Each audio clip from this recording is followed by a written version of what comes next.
The new C5 Aircross. It's how you say SUV in Citroen en français. Behind us is the Citroen C5 Aircross. Now you'll remember last year we had the C3 Aircross. Well, this is the bigger brother. It carries over the funky styling and also the suspension with progressive hydraulics. Now this model retails for just under 30,000, but it is very well kitted out. 19-inch alloys, Napa leather, even an inbuilt dash cam. This is the Flair Plus, but you can get the feel and the flair. But the range does start at just over 23,000. Now I don't think that's a lot of money for this size of car. You're right, it's a lot of car for the money. There is a range of engines and gearboxes with petrols, diesels, a manual and an automatic. It's got very comfortable seats, it's very roomy, and as Michael mentioned, it's got some funky styling. Saying that, I'm going to be looking at the exterior styling. I'm going to be taking a look at the interior, the practicality, the functionality. And then we'll both be driving it. We'll then bring you our verdict on whether or not this is the car for you. If you like cars and the latest car news, why not subscribe to the channel? If you hit the notification bell, you'll be notified every time we upload a video. As you can see, a lot of the styling has been carried over from the C3 Aircross. The chromes, the positioning of the lights. You also see this now on the Berlingo and the Cactus too. You have LED daytime running lights and indicators. You've also got collision detection, cornering fogs, automatic headlamps, rain sensing wipers, a range of safety tech including an inbuilt dash camera. You've also got active cruise control. There's parking sensors and a 360-degree camera too. When it comes to the side of the vehicle, you've got 19-inch alloy wheels. You can also get other sizes too. They've got a low profile, but that doesn't compromise a ride, especially with that progressive hydraulic suspension. The air bumps carry over from the C3 Aircross. You've also got this funky styling that matches the colours on the inserts on the front of the bumper. You'll also see it's got quite a raised ride height, so that means you may be doing a little bit of off-roading, campsites and as such, and you'll be happy to know that the door sills are covered by the door, so no more muddy trousers. You've got power folding heated door mirrors with blind spot detection, keyless entry. I also like the way that this A pillar and B pillar and these horns that we've seen on the C3 Aircross are all the same colour. Gives it a very sporty look. You've got an executive feel with this chrome surround, privacy glass here, big panoramic sunroof. And one thing I did wonder is this a panel or is it glass? And it's actually glass, but it does match the rest. When you come to the back of the car, you've got a chunky big bumper with parking sensors, reversing camera, you've got your 3D rear lights, high level brake light in this rear spoiler, and you're reminded it's a C5 Aircross. Now one thing that did disappoint us a little is these exits look absolutely amazing with the chrome surrounds, but neither are real.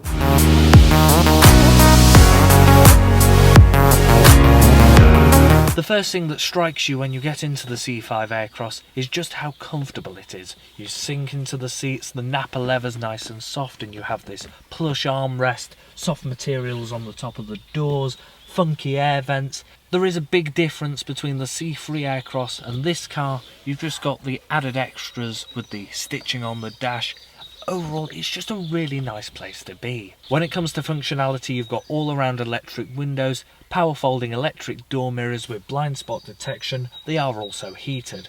Lane keep assist, adaptive cruise control. You also have your media controls, automatic wipers, automatic lights, a large TFT display that shows, well, your speedometer, maps, economy. It is standard even on the base level car. You have a large infotainment screen that has DAB radio, Apple CarPlay, Android Auto, satellite navigation. You can also control various settings of the car. One thing I would have liked to have seen is maybe some physical buttons for the climate control so you don't have to go into this screen. Nice additions are the sound system. It's really clear and has great bass. You also have a wireless charging pad, a 12-volt socket, USB, engine start stop button, eco mode, electronic handbrake. You also have hill hold assist. And the tilt and slide panoramic sunroof is a really nice addition. It makes it nice and light and airy. When it comes to practicality, I've got lots of headroom and lots of legroom. There's lots of adjustment in the seat. It is done electrically. You do have manual lumbar support. There is also reach and height adjustment in the steering wheel. When it comes to storage, you have large door bins for several bottles of water, a wireless charging pad here for your phone, 2 more cup holders in the centre, and well, if you're planning a weekend away, you're not going to need a suitcase. You could put most of your packing in this central storage area. Unfortunately, the glove box is mostly taken up by the fuse box, but it is deep and you could fit a bottle of water in there. The manual is also stored under the passenger seat that does have ISOFIX points. The C5 Aircross isn't proclaiming to be sporty or engaging, but it's very comfortable, it's very quiet, it's very easy to drive, and, well, if you're going on long haul trips across the continent, it's exactly what you want. Stepping into the back is nice and easy thanks to the raised ride height and the doors opening nice and wide. Once you're back here, I have decent headroom. Okay, the panoramic sunroof does eat into it a little, and my rather big hair does brush on the side slightly. For 3 adults, it's going to be comfortable back here. Each seat's independent, so you can recline or slide forwards or backwards. This seat's set up for Ben and he's 6'3". The Napa leather is really soft and plush. It also continues onto the door cards.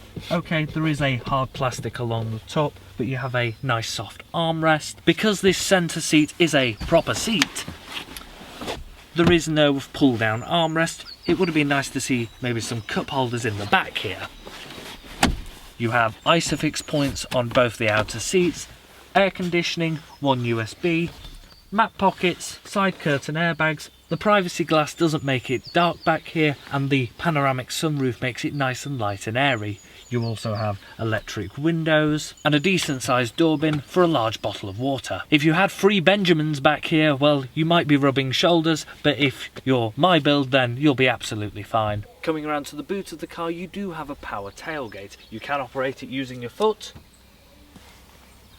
Once back here, you have 580 litres of space on offer. It's a nice square space and there's no load lip. It makes it nice and easy to load longer items. All 3 of the rear seats will slide and fold individually, which does mean you can configure the seats however you like them, so you can have, I don't know, a snowboard going through the middle or a bicycle on one side. Once all the seats are folded down, at maximum capacity you have 1,630 litres of space on offer. Perfect for a mountain bike.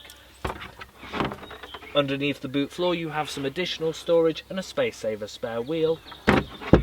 There's some little storage trays on each side, tethering points and a 12-volt socket. You also have a 2-piece parcel shelf and you can deactivate the foot operated tailgate with the button here.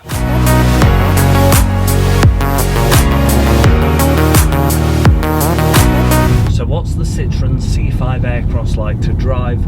Well, it's very comfortable and very easy. Very quiet. I'd certainly agree with that. You have a 1.5 litre diesel engine that produces 130 PS and a 6-speed manual gearbox. The one thing that strikes me about this car is how much more refined it is than the C3. That's it, the suspension, overall sort of sound insulation. I think we've even got double glazed windows in the front. Yes, exactly. It just makes for a very nice experience for passengers. And as the driver, like, this car isn't trying to be anything it isn't. You know, it's not trying to be sporty, but it is very good at being very comfortable, very quiet. Well, it's amazing what they've done to this to make it refined. I mean, they've put extra padding in these seats. When you sit in them, you just melt into them, don't you? Well, that's it. You've got Napa leather. I've got a very nice padded armrest. The steering's nice and light. The gearbox has a nice shift to it. It isn't notchy. It's a short shift as well. It is very, very loungy in here, isn't it? You know, deep seats where you sit, you're comfortable. I mean, you could go quite easily around the continent in one of these and be very comfortable when you get out of the other end. You know, no backaches or anything, because it is, well, it's very luxurious. I think one thing I would say is, if you were after the ultimate luxurious experience, go for the 8-speed automatic. Well, then realistically you don't really need to do very much of the driving, do you? Because you've got active cruise control, haven't you? That's it. There's nothing wrong with this gearbox. No. It's, you know, produces very good economy, the ratios are nice, and it's perfectly fine on a motorway. But for when you're in traffic and pootling around, the 8-speed might just be a little easier. I like the way that this car is extremely well teched up. It's got lots of safety features. You've got things like a 360 camera, blind spot detection, lane keep assist. We even got an inbuilt dash cam. I know, I think we'll see that on more and more models coming up now. Absolutely. The steering's nice and light, it's perfect for manoeuvring, and the ride is very comfortable. Well, it's that progressive hydraulic suspension, isn't it? With the coupled to the other suspension it's like travelling on a cloud, isn't it? That's it. The only thing you do notice is if you're really going for spirited driving, there is a slight body roll. But it can still sharply turn, as you demonstrated back there. That's it, and the steering weightens up when you're going faster as well. Yeah. I think the one thing that I do notice about this car is there's hardly any road noise, and you just feel so relaxed. That's it. Unfortunately, I would like to say how sporty it is and how engaging it is, but it just isn't. It's not built for that, is it? That's not what it's about. It's just very comfortable, very easy to drive. Can be nippy enough though, can't it? Well, that's it. The 130 PS diesel does produce enough power on the motorway, dual carriageways. Yeah. What's the economy like? Economy, we've been getting 52 mpg. I actually tried to get this car as low as I could. Spirited driving. And I was still getting 44 mpg. How does it handle with spirited driving? There is slight body roll, but the steering weightens up and it's capable enough for this size of car. Yeah. Well, that's what you need, isn't it? Just so you've got a little bit of power if you need to be, well, if you feel like a bit of spirited driving on, say, a country road. But as you mentioned, it's built as a cruiser. It's very comfortable. It's economical. It's rather roomy as well. There is all-around disc brakes, and manoeuvres are nice and easy thanks to the big windows and parking cameras and parking sensors. You've also got the electronic handbrake, and you've got hold assist as well, haven't you? This virtual cockpit's a really nice system. You can see the map, economy, speed, and that's standard even on the base model car. Like I mentioned, I would go for the automatic, and things like the adaptive cruise control would be more suited to it as well. Well, that's it, because it knows the gear it should be in to economise when using active modes. That's it, that new 8-speed automatic is so refined and so smooth. Yes, I must admit it's one of the best gearboxes I've ever used, the PSA one. Yeah, it's a very good choice. Overall, it's very refined, it's very comfortable, it's very easy to drive, and this 1.5 litre 130 PS engine is a very good choice too. Well, I would add more, but to be honest, I'm just enjoying the experience. As I mentioned, it's ridiculously comfortable and you just melt into it, and that's enough for me in a car like this.